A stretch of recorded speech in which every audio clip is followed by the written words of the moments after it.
Hello everyone, in today's video, I'll show you on how you can add magnets in Bambu Studio. So of course, the first thing that you want to do is to add your model onto Bambu Studio. And from there, we are going to add our magnets by clicking on our model, right click on it and click on the add negative part. From here, you then want to add the shape of your magnet. To make things easier, I'll just simply add a cylinder onto my shape right here.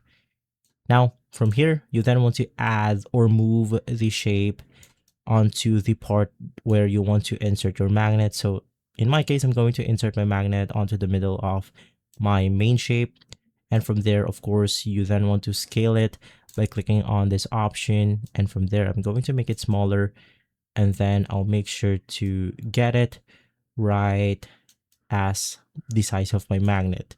From here, if you want to get technical, you can add it out the size the way you want to. But of course, in here, if you want to move it out to make sure that it aligns perfectly, you can just use the transform or move button to make sure that it's in the middle of your shape. Now, if you can't go ahead and edit out your magnet hole, the way you could do this is to navigate through objects.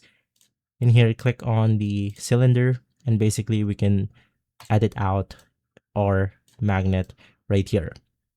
Now, the next thing that you want to do is to slice your object. And from here, if we preview it layer by layer, we can then see that it will create a hole onto the middle of my shape on where we can add our magnet.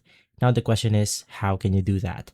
Now, as soon as it prints the top layer, you then want to go back a little and add a pause right here. So you can then right click on the layers section, click on add pause, and from there, before it prints the top layer, you then want to insert your magnet onto your shape or your model, and from there you can then continue out the printing and you should be good to go. And so guys, if this video has been helpful, leave a like, subscribe, and follow Guide to Everything for more videos like this. Thanks for watching.